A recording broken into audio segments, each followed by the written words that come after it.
Hey guys, it's Toby and we're going to be building a gaming PC for £800. Let's go.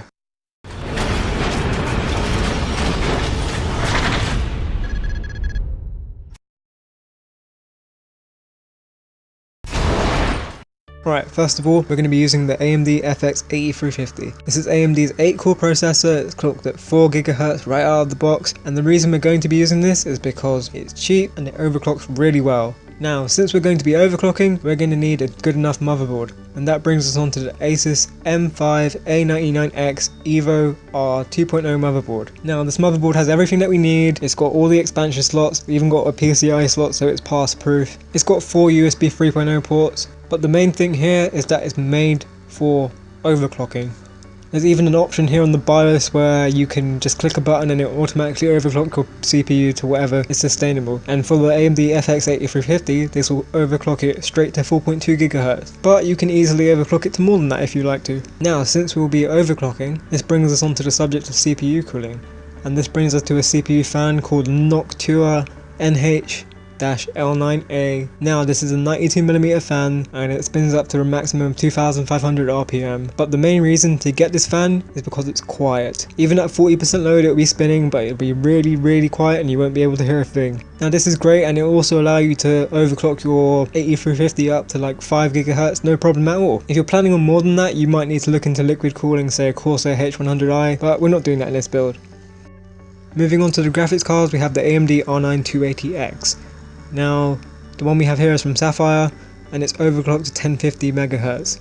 And it's also got 3 gigs of GDDR5, which will be more than enough for any game. As well as this, it was newly released in October of 2013, and what this means is that you're going to get a new architecture which will be 28nm. This will mean that the AMD R9 280X runs really quickly, albeit at a higher temperature than usual, but it's got 2 fans and you should be okay there. An alternative to this card would be the Nvidia GTX 770. The one we have here is from Asus. It's got 2 gigs of GDDR5 compared to the R9 280X's 3 gigs, but other than that, these cards are pretty much equal in benchmarks, and whilst this has Nvidia CUDA, the R9 280X also has AMD Mantle. Now, these cards compete toe to toe in benchmarks, so it's really up to you which one you like to get. For a slightly cheaper option, you can go for the XFX Radeon HD 7970. This is a slightly old card, but it's really good for the price. Here it's at £227.50 compared to the £250–260 odd price range for the other 2 cards. Since the R9 280X has been released, you can really get this at lower prices. You should look around and see if you can get this for £200.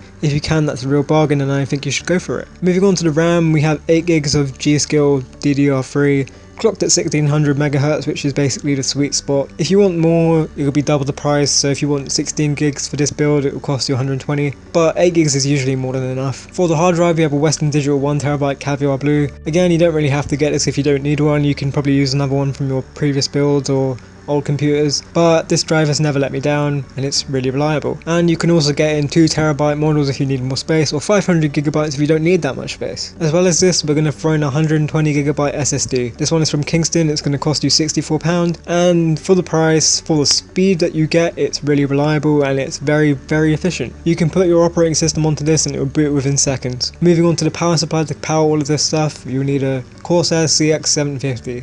Now, since we'll be overclocking, 750 watts is more than enough. It can even support 2 graphics cards if you want to go Crossfire or SLI, and it's 80+ bronze certified, which means you'll get good, clean, reliable power. And coming onto the case, we have the Corsair Carbide Series 300R. This is £60, but it's really sleek and it's efficient. It's really roomy, it will get the job done. There's space in there for all of our components, and it's got USB 3.0 on the front panel. Also, there's the Antec 302 milli-tower case. Again, this is really sleek and really designed well. It's all done in gunmetal black. It's got USB 3.0, everything that you need from a case like this. But again, this can really come down to personal choice. You can get whatever case you'd like, as long as it will support the ATX motherboard we have and the graphics card that we have. And yeah, that's it guys. Thanks for listening. Give us a like if you like this video. Leave us some feedback in the comments down below and subscribe for more. We'll see you next time.